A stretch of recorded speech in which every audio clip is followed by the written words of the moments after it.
Hello students, welcome to MBA 360. Media and entertainment is one of the most aspirational sectors for young people today.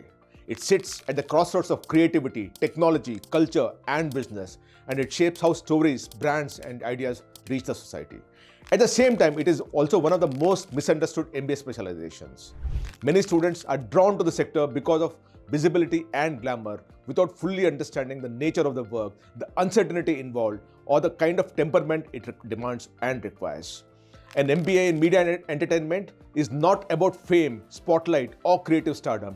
It is about managing creative businesses, films, OTT platforms, television, digital media, music, gaming, sports, content, and creator economies. This is why we're covering MBA in Media and Entertainment today as part of the advisory series to help students understand who this program is meant for, what is truly taught, what career paths really look like, and how to choose the right college with the right focus.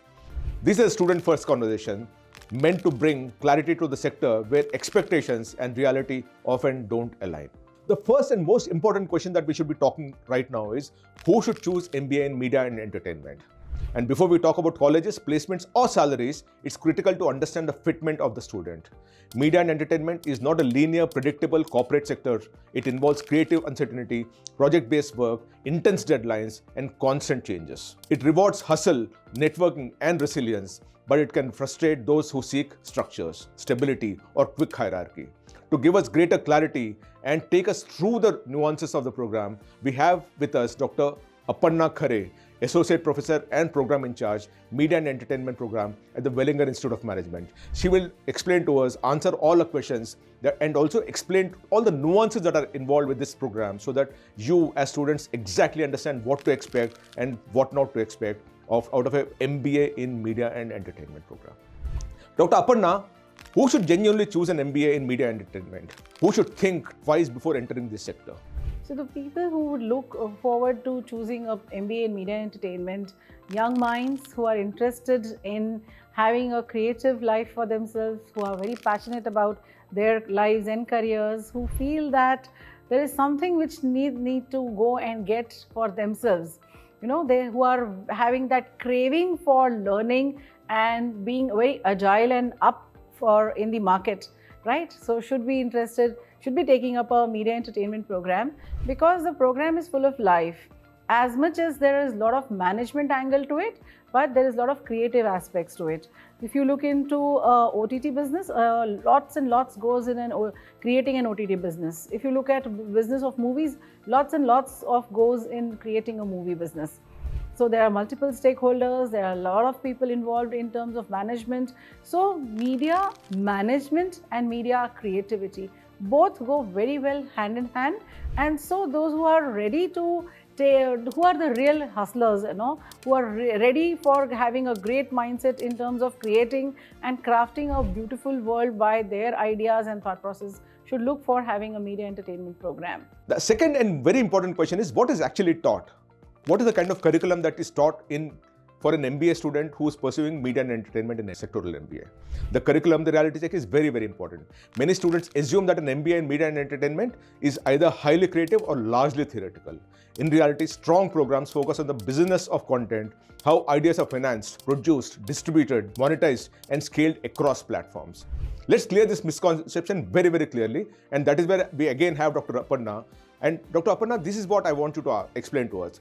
What is actually taught in a serious media and entertainment MBA program, and what do students often misunderstand before joining this program? So if I look at the media entertainment landscape, which is very vast, and people who would like to take up this sector as a career for themselves, there are immense opportunities. There is publishing, there is filmmaking, there is direction, there is cinematography, there is sound, music, there is entire creative aspects of it. Maybe you want to become an actor, maybe you want to become a writer, you want to become a script writer, or you want to get into the art direction. All of it is there. But when I look into course or when I look into the sector from a management perspective, it looks into how the program is managed. In fact, at Wellinger, the program is all about how we create business managers with a media edge.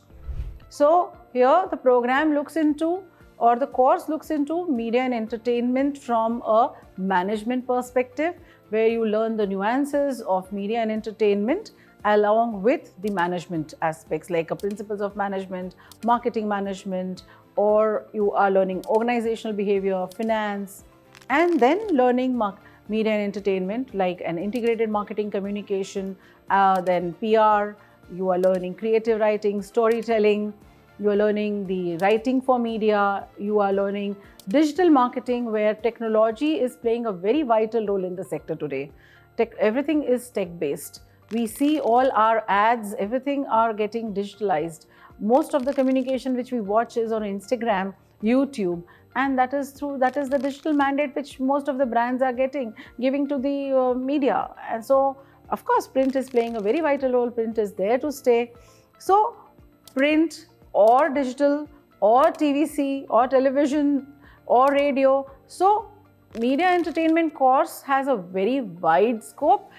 Understanding every aspect of media is being taught under this program, and at the same time how to manage. So the program has a wide scope, and the one who are very interested in learning has great opportunity for themselves. The third thing that we want to cover is, again, one of the biggest sources of anxiety for students in this sector is career visibility. Job titles are often fluid, roles are evolved rapidly, and growth is not always hierarchical. Yet, there are clear pathways for those who understand the ecosystem. Students need visibility and not just aspiration. And which is what we want to ask Dr. Aparna.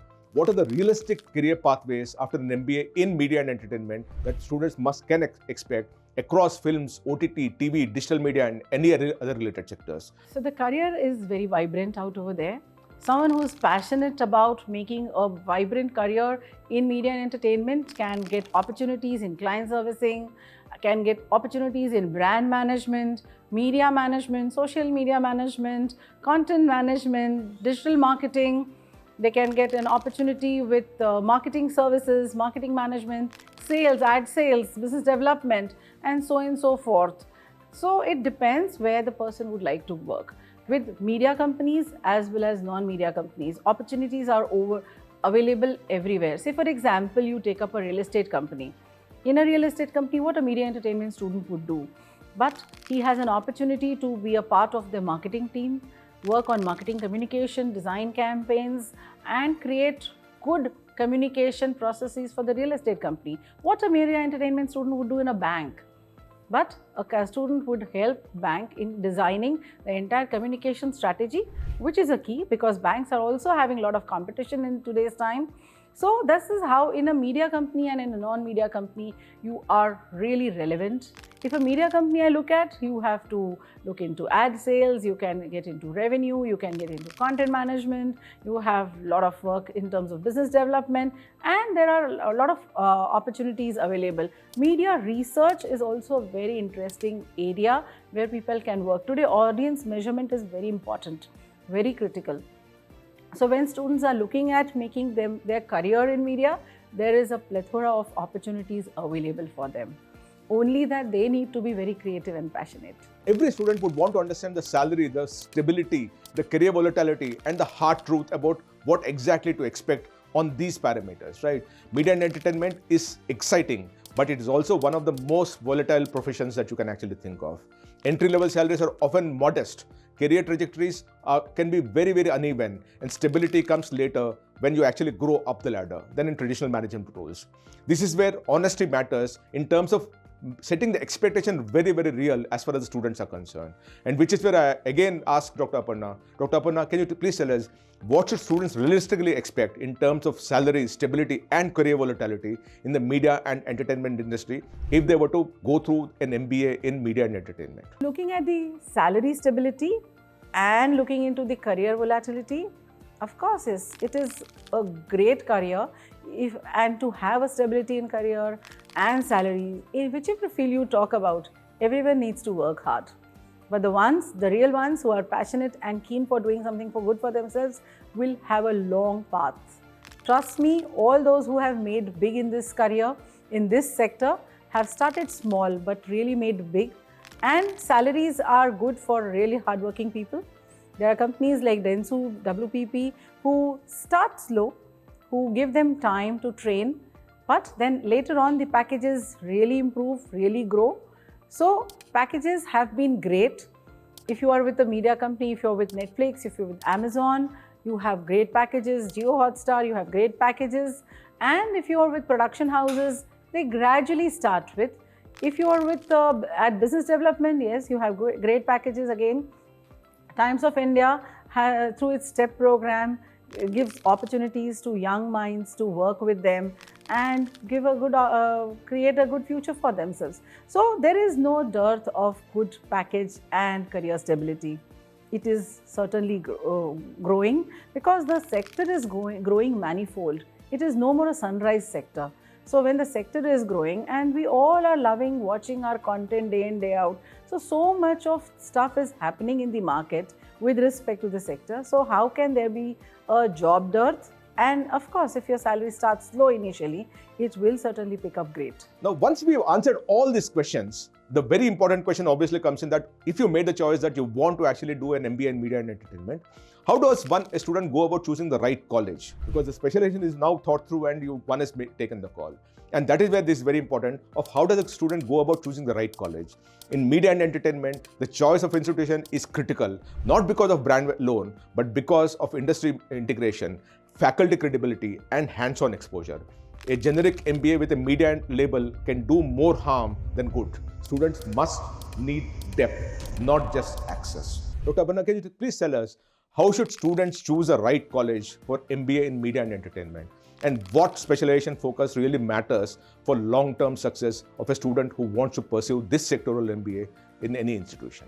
When you look at selecting a right college and a specialization focus, see what you're looking at. If you want a 360-degree approach, select a program which is giving you a holistic understanding in media and entertainment, where you understand the management nuances and then you understand how media management works, up until you are only looking at becoming a cinematographer, or you're looking at only film direction, or you're only looking at copywriting, then that's a different approach, where you need to go to specialized institutes who are teaching you cinematography, or who are teaching you filmmaking, or creative writing and all those things. But when you're looking at a holistic approach, be it becoming a production manager, becoming a business development manager, becoming a media manager, becoming a social media manager, or becoming a brand manager, and so on and so forth, of course, select a program which offers a 360-degree program approach.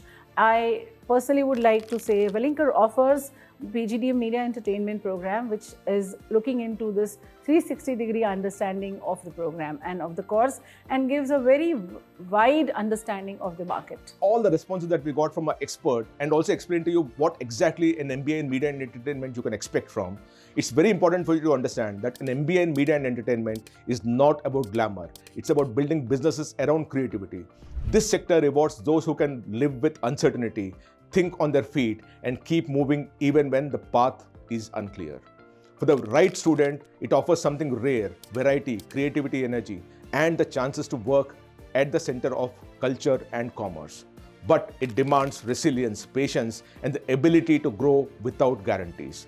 If you're choosing the path for visibility, it will disappoint you.